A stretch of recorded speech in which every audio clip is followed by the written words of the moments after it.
जानना वही सार्थक है जो करके जान लिया जाए। अपनी इच्छा को प्रधानता देना भजन मार्ग का बड़ा भारी विघन है। इससे भगवान की आत्मीयता में, भगवान की सौहार्दता में विश्वास नहीं होता। शुद्ध होने का बड़ा बखेड़ा है। भगवान के स्वीकार किए बिना हम शुद्ध नहीं होंगे और शुद्ध हुए बिना भगवान हमें अपनाएंगे नहीं। तब तो हमारा अपनाना कभी होगा ही नहीं। पर ऐसी बात नहीं है, माँ की गोद बच्चे की शुद्धि नहीं चाहती, वह तो बच्चे का आकर्षण चाहती है। बच्चे के आकर्षण से माँ दौड़ कर आएगी और उसे उठा लेगी और फिर अपने आप उसे धो पोंछ कर निर्मल बना देगी। अतः बच्चा बनना चाहिए, शुद्धि के फेर में पड़े रहना बड़े लंबे रास्ते को पकड़ना है। इस प्रकृतिस्थ शरीर का क्या स्वस्थ होना है, यह तो सर्वदा अस्वस्थ ही है। जन्म मरण जरा व्याधि इसमें लगी रहती है। नित्य एक रस तो आत्मा है, वह सदा स्वस्थ है तथा उसमें कोई विकार भी नहीं है। यह शरीर जब मर सकता है और मरता है तब इसमें व्याधि जरा आदि भी होते हैं। जो परिस्थिति हो उसी का सदुपयोग कीजिए और कुछ करने की आवश्यकता नहीं है। बस निश्चय रखिए भगवान जो करा रहे हैं वही करा रहे हैं। करई करावई भंजन सोई, उमा राम गति लखान कोई। वही सब करते हैं, वही सब कराते हैं, पर हम उनकी माया के वशीभूत होकर उसको जानते नहीं हैं, माया को सत्य मान लेते हैं। अपने अपन का अभिमान क्यों लेते हो? सांसारिक दृष्टि में जब एक छोटे बालक को बुद्धिमान पुरुष 1 शेर 2 शेर 5 उठाने को कहेगा, ये 1 शेर ले जा सकता है, ये 2 शेर ले जा सकता है, ये 5 शेर ले जा सकता है। 1 शेर जो ले जा सकता है उसको 5 शेर क्यों नहीं कहता? एक साधारण व्यक्ति की बात ले लो आप, जिसको जितना वजन उठा सकता है उतना ही कहेगा, मन 2 मन नहीं कहेगा। तब बुद्धि के परम कारण भगवान तो सब जानते हैं, वे कब कहेंगे यह करो वह करो, जो तुम्हारी सामर्थ्य के बाहर है वे तो कहते हैं जितना तुम कर सको आसानी से करो, पर करो ईमानदारी से। उसमें कुछ बचाकर छिपा करके मत रखो। जो निर्मल है, जो निश्चल है, वह ही जन मुझको पाता है। चालाक प्रपंची धूर्त छली कब मेरे सम्मुख आता है। ईमानदारी से करो। भगवान नाम की वास्तविक महिमा क्या है कोई कह नहीं सकता। वह अचिंत्य है, अनिर्वचनीय है। नाम की महिमा लोगों ने जो गाई है वह तो कृतज्ञ हृदय के उद्गार मात्र हैं। अर्थात जिन महापुरुषों को नाम से अशेष लाभ हुए हैं उन्होंने इन अशेष लाभों को लक्ष्य में रखकर भगवान की महिमा गाई है। नाम के विषय में इसके आगे क्या कहूँ। तुलसीदास जी ने कलम तोड़ दी, राम न सकहि नाम गुण गाई। राम भी अपने गुणों की महिमा का बखान नहीं कर सकते। जो लोग सांसारिक पदार्थों की प्राप्ति में भगवत कृपा मानते हैं वे दीन हैं। सांसारिक पदार्थ ज्यादा मिल गए ये भगवान की कृपा है, ऐसा नहीं है। भगवान की कृपा उसी में है कि रात दिन भगवान का स्मरण होता रहे। ये भगवान की कृपा है। हमारे देह का बीज है हमारे कर्म, और यह बना हुआ है उन पदार्थों से जो प्रकृति के विकार हैं। इसमें देह और देही का भेद है। एक देह का कर्म फल पूरा होने से जीवात्मा उस देह से अलग हो जाता है और अपने अन्य कर्मों के अनुसार दूसरे देह को प्राप्त होता है। पर भगवत देह कर्मजन्य नहीं है, किंतु साथ ही वह देखने मात्र का ही नहीं, वह नित्य है, वह सत है, वह जन्मने मरने वाला नहीं है, वह अधिकारी है। उसमें देह और देही का अभिमान नहीं है, उसमें देह और देही का भाव भी नहीं है। वह सच्चिदानंद स्वरूप है जिसके जन्म का मर्म जान लेने पर जानने वाले का जन्म मरण बंद हो जाता है। वह बड़ा अनोखा जन्म है और जिसके कर्मों का मर्म जानने से अनंत कर्म बंधन कट जाते हैं। वे कर्म भी अनोखे हैं। भगवान का स्वरूप प्रकट होता है, बनता नहीं है। जहाँ हम भगवान के स्वरूप को मानते हैं वहाँ धाम को मानना ही होगा।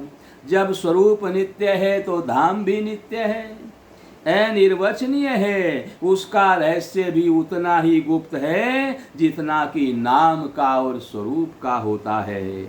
भगवान के विषय में जो कुछ वर्णन है वह हमारे लाभ के लिए, हमारे उद्धार के लिए तो ठीक है, पर यह कोई नहीं कह सकता कि बस उतना ही है।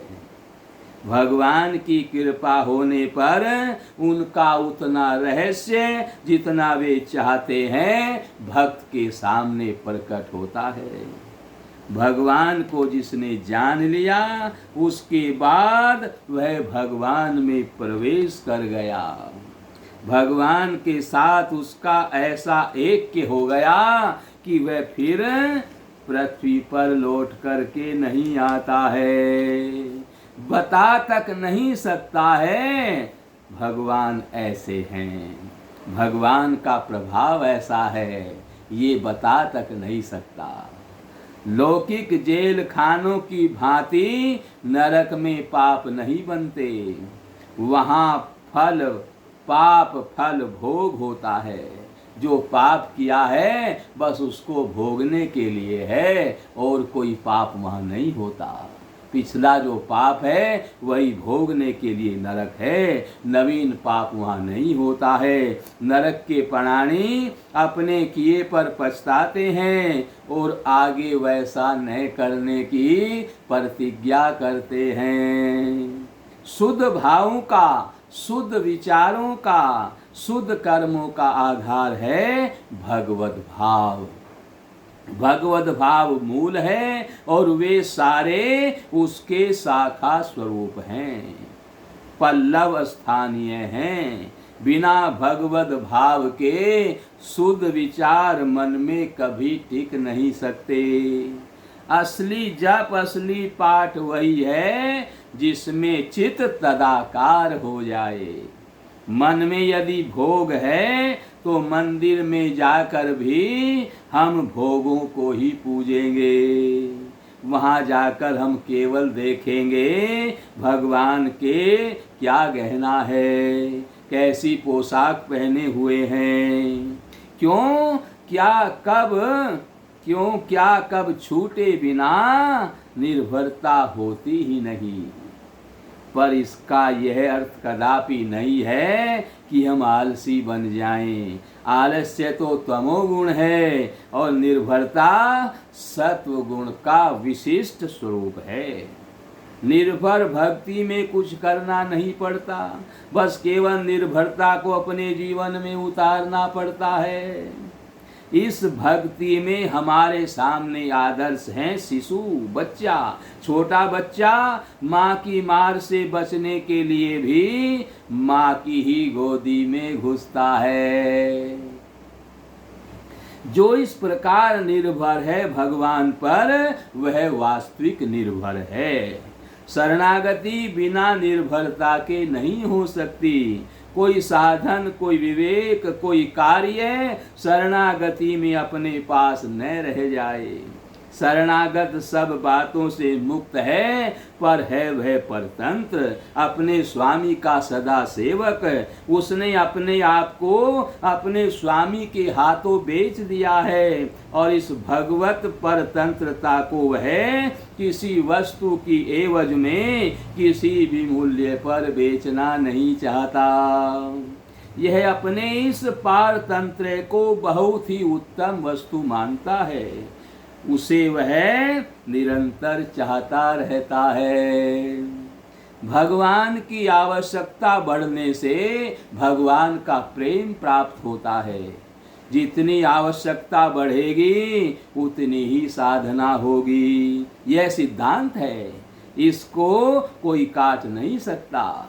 जब धन के लिए लोग आवश्यकता समझते हैं तब घर छोड़ देते हैं, और आजकल तो धर्म भी छोड़ देते हैं, यहाँ तक कि ईश्वर को भी छोड़ देते हैं। इसी प्रकार ईश्वर की आवश्यकता होने पर कोई भी चीज बाधा नहीं दे सकती। सभी का त्याग अनायास हो जाएगा। आवश्यकता होने पर अपनी ओर से यथा सामर्थ्य साधन होगा ही। यथा सामर्थ्य साधन करने पर भी भगवान न मिलेंगे तो भयानक तड़पना होगी, और वह तड़पन ही भगवान को मिला देगी। बस यही कहना है। भगवान के गुणों का, भगवान की लीलाओं का, भगवान के चरित्रों का अध्ययन करना चाहिए, मनन करना चाहिए और नाम का जप कीजिए। भगवान की चाह अपने आप बढ़ जाएगी। गोपियों की आंखों के सामने जो भी आवे वह श्याम सुंदर ही आवे। गोपियों की आंखों में श्री कृष्ण का ही प्रतिबिंब पड़ता है। साधना से पहले मन बदलता है, फिर आंखें और फिर तमाम वस्तुओं में वस्तुओं का दिखना बंद हो जाता है और उनकी जगह भगवान दिखने लगते हैं। सिया राम मैं सब जग जानी, करम प्रणाम जोरी जुग पानी। सारा संसार राम में दिखता है। जिस समय कोई युगावतार होता है उस समय उसी के साथ साथ जगत में कुछ विलक्षण विभूतियां भी अवतीर्ण हुआ करती हैं, जो भस्म से ढकी हुई अग्नि की तरह स्थान स्थान पर छिपी रहती हैं। परंतु समय पर अवतारी पुरुषों का संकेत मिलते ही प्रकाश में आकर अपना कार्य करने लगती हैं। जब तक मनुष्य धन, जन और पद मर्यादा आदि विषय बल पर भरोसा रखता है, तब तक उसे भक्ति की प्राप्ति नहीं होती है। परंतु जब वह संसार के समस्त विषय बल को छोड़कर एक भगवान के प्रबल बल पर भरोसा कर लेता है, तब सफलता तत्काल ही उसके सामने आकर खड़ी हो जाती है। जब तक संसार का मायामय घर अपना घर मालूम होता है, तब तक असली घर दूर रहता है। जब मनुष्य अपने सारे छल कपट को छोड़कर अत्यंत दीन भाव से उन दीन बंधु पतित पावन परमात्मा की शरण लेना चाहता है, तभी भगवान हाथ बढ़ाकर उसे अपनी छाती से लगा लेते हैं और सारे पापों से छुड़ाकर उसे सदा के लिए अभय कर देते हैं। काल्पनिक अनुताप कृत्रिम दीनता या दंभ पूर्ण स्तुति से भगवान कदापि प्रसन्न नहीं होते। खूब जानते हैं कौन सच्चा है और कौन झूठा है। भला अंतर्यामी से क्या छिपा है। जहाँ भगवान में शास्त्रों में विश्वास हो गया, वहाँ से पारमार्थिक लाभ प्रारंभ हो गया। भगवत कृपा का अधिकारी वही है जो किसी पूर्व जन्म के सत्कर्म के फलस्वरूप किसी संत का संग प्राप्त कर ले। भगवान का या भगवान के किसी भक्त का अपराध होने पर जीवन मुक्त भी भवबंधन में आ जाते हैं। भक्तों का यह स्वभाव है कि वे किसी को बंधन में डालना नहीं चाहते, पर भगवान प्रेरणा से यानी भगवत प्रेरणा से बंधन हो जाता है। कालक्षेप वह है जिसमें भगवान की चर्चा हो, अन्यथा तो झगड़ा है।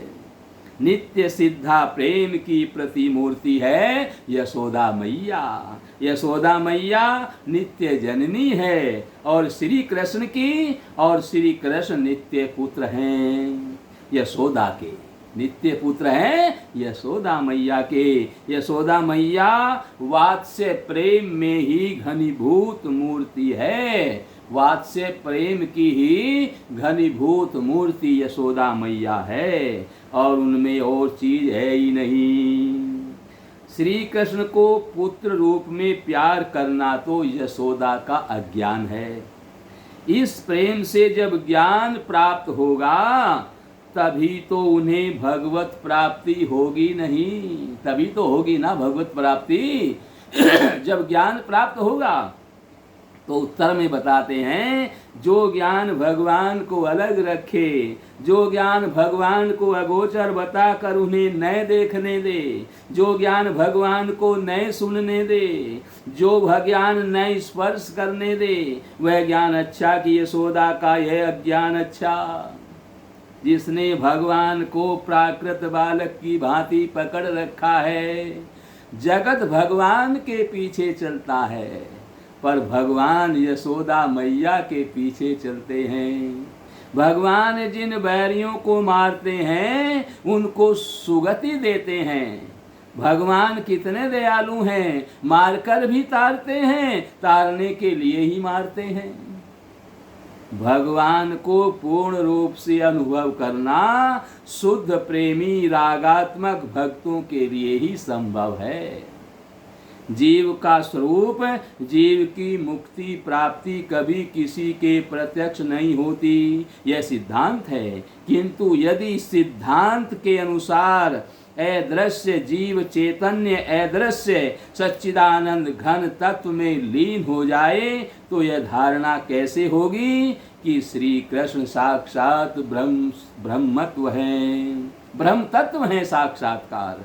वे जीवों को की चरम गति हैं। इसी बात को प्रकट करने के लिए श्री कृष्ण अपने को मारने के लिए आने वाले शत्रुओं को भी प्रत्यक्ष रूप से अपने में लीन कर लेते हैं। भगवान की साक्षात सेवा सहज में प्राप्त नहीं होती, इसलिए उनकी प्रतिमा की पूजा होती है। उनकी अष्टविध किसी भी प्रतिमा की अर्चना करके भक्त सिद्धि प्राप्त कर लेते हैं। सचमुच ब्रह्म सेवा की बड़ी आवश्यकता है, इससे बड़े बड़े कार्य हो जाते हैं। श्रद्धा युक्त साक्षात भगवान मानकर जब प्रतिमा की पूजा होती है तब उससे भगवान का बार बार चिंतन होता रहता है। जो बाह्य सेवा के उपकरण जुटाने में असमर्थ हो तथा जिनका भगवान में मन लगता हो, वे यदि मानस सेवा कर सकते हैं, पर जो समर्थ हो और जिनका मन न लगता हो, वे यदि बाह्य पूजा छोड़ दें तो अवश्य गिरेंगे। जो संपत्तिशाली भक्त हैं उनको पूरे उपचारों के साथ भगवान की पूजा करनी चाहिए। यह कल्याण प्राप्ति का सीधा मार्ग है। जो अपने भोगों के संचय में तो खूब खर्च करते हैं, पर भगवान के लिए वह सोच लेते हैं कि वे तो भाव के भूखे हैं, वे ठीक नहीं करते। इसी का प्रकार नौकरों आदि से भगवान की सेवा करवाना भी निकृष्ट है। ऐसा कराना न कराने से अच्छा है, पर निम्न श्रेणी का है। गृहस्थ जो होते हैं, गृहस्थ के नित्य कर्तव्यों का मूल है भगवत सेवा। भगवान की अर्चना धर्म वृक्ष का मूल है, अतः उनकी सेवा अवश्य करनी चाहिए। नारायण।